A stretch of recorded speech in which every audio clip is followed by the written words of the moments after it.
ओम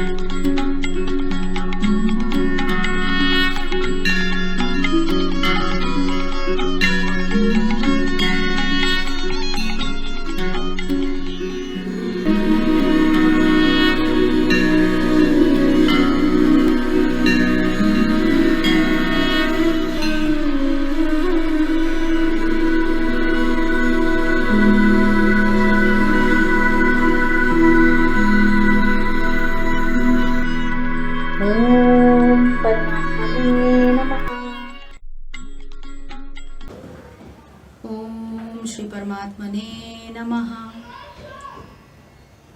नमस्कार। आज इंसान के भाव को लेकर थोड़ी सी चर्चा करते हैं कि इंसान जिस प्रकृति या भाव में खुद को ढालता है उसके हिसाब से ही उसकी गति या फिर उसका जो रास्ता होता है वो तय होता है, या फिर दोबारा वो उसके बेस पर वापस इस संसार में आता या जाता है। इसमें जैसे चार पॉइंट्स डिस्कस किए जाते हैं। जैसे आपका भाव क्या है, सो उस भाव पे बेस करके आपके कर्म होंगे। फिर वो कर्म पे बेस करके आपका जो आप उस कर्म को करने के लिए जो साधन सामग्री यूज़ कर रहे हो वो रहेगा उसमें, और फिर उसके ऊपर बेस करके आपकी गति क्या होगी।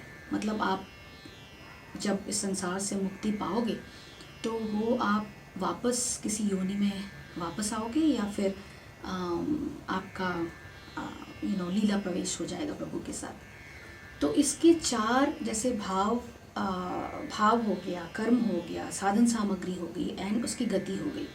उसी के बेस पर इंसान जो है अपनी जो कृतियाँ करता चलता है वो किस तरह से होता है, आइए जानते हैं। तो चार प्रकार के भाव होते हैं।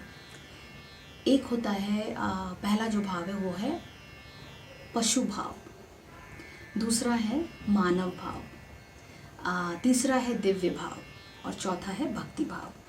तो चलिए आइए बात करते हैं कि पशु भाव से क्या मतलब है। पशु भाव के अंतर्गत आता है कि जो भी इंसान है वो सिर्फ ये बोलता है कि मुझे सुख मिले, मेरा मेरा मेरा, मैं सब कुछ मैं, तो मुझे सुख मिले। तो उसके कर्म क्या होंगे? ऑब्वियस है कि उसके कर्म जो है वो पाप भरे होंगे। वो अपने स्वार्थ के लिए वो अलग अलग चीज़ों को करेगा, अपने स्वार्थ के अलावा वो कुछ नहीं देखेगा। उसके अलावा उसकी साधन सामग्री क्या होगी? वो दूसरों को तकलीफ़ देने में उसको मज़ा आएगा, और वो हिंसा करेगा, कपट करेगा, हर तरह की छल चातुरी करेगा, क्योंकि उसको अपना जो स्वार्थ को पूरा करने की जो उसकी एक लालसा है वो उस तरह से वो उसको पूरी करेगा। तो ये हो गया भाव। सो पशु भाव के मतलब हो गया मुझे सुख मिले, और मेरे सुख के लिए मैं किसी भी तरह की पाप कर्म करूँगा और हिंसा करूँगा, कपट करूँगा, और पर पीड़ा पे आनंद लूँगा। और इससे आपको क्या होने वाला है बाद में? आपकी गति क्या होगी? आपकी गति होगी किसी त्रियक योनि में, पशु बनेंगे या कुछ ऐसा और नरक होगा। उसके बाद का आता है मानव भाव। तो मानव भाव में क्या होता है कि वो कहता है भगवान तुम बस मुझे देखना, मेरे दुख का तुम निवारण करना। वो ये नहीं कहता है कि मुझे सुख मिले, मेरा मेरा, वो नहीं कहता ये चीज़, क्योंकि उसमें थोड़ी सी इंसानियत होती है। उसमें ये सोचता है कि मेरा दुख का निवारण हो बस।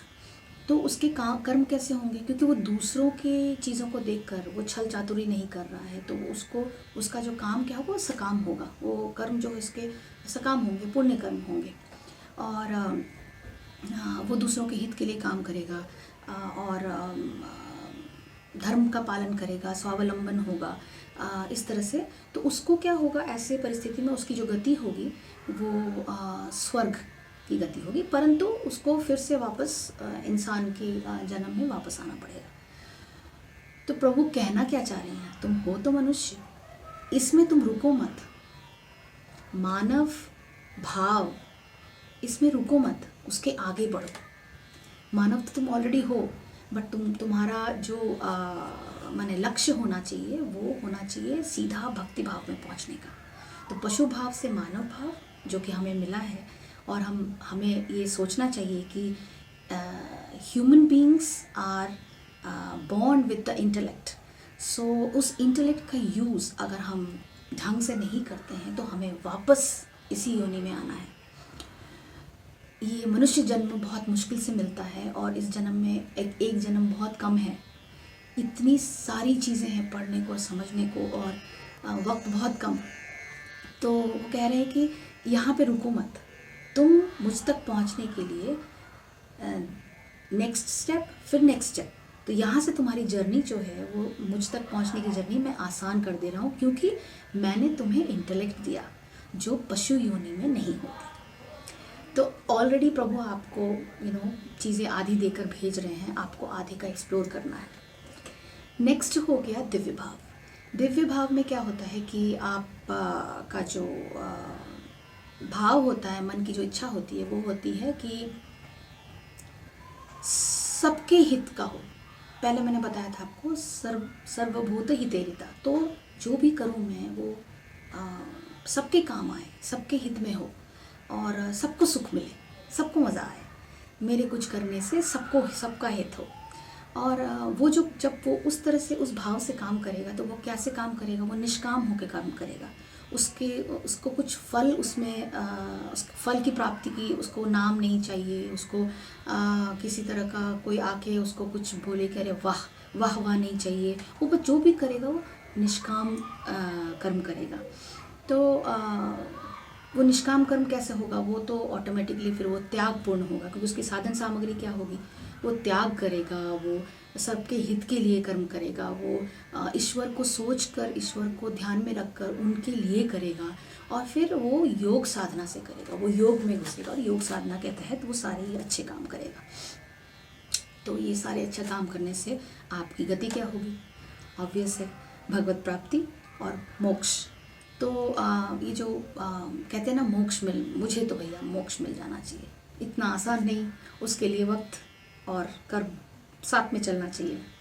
तो भगवत प्राप्ति होगी, अखंड आनंद होगा, मोक्ष की प्राप्ति होगी जब आप दिव्य भाव में होंगे। Next is what we human being should try to achieve. यहाँ तक तो होता है, बट नेक्स्ट जो है वो जो कि बड़े बड़े ज्ञानी पुरुष शायद उस भाव पे पहुंचने के बाद ही उनका जो होता है वो उस साधना में ही वो भगवान के साथ मिल जाते हैं। वो बैठते हैं साधना करने, और मेरे कुलगुरु की कहानियाँ कुछ मैंने सुनी हुई हैं, पढ़ी हुई हैं, जिसमें उन्होंने समाधि ले ली थी। वो साधना में बैठे थे और उसी समाधि में वो भगवान से जुड़ गए थे, मिल गए थे। तो ऐसे आप जब पढ़िएगा तो आपको इन चारों चीज़ों में और भी ज़्यादा समझ में आएगा। तो लास्ट होता है भक्ति भाव। अब भक्ति भाव में जो है आप कृष्ण को या भगवान विष्णु को जो है वो कहेंगे अब वो मेरे प्रियतम है, वो सब कुछ है मेरे लिए।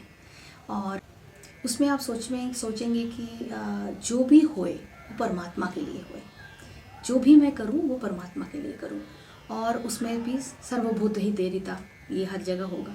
और फिर आप क्या होगे, पूरी तरह से टोटली शरणागति में चले जाओगे, आप उनकी शरण में जाओगे, उनके लिए करोगे, जो भी करोगे उनके लिए करोगे। और उसमें क्या होगा, फिर अंत में भगवत की प्राप्ति, भगवत प्राप्ति और अनंत आनंद, और फिर लीला प्रवेश। लीला प्रवेश होने से क्या होता है, आप फिर दोबारा किसी भी योनि में जन्म नहीं लोगे, ना मनुष्य योनि में, ना पशु योनि में।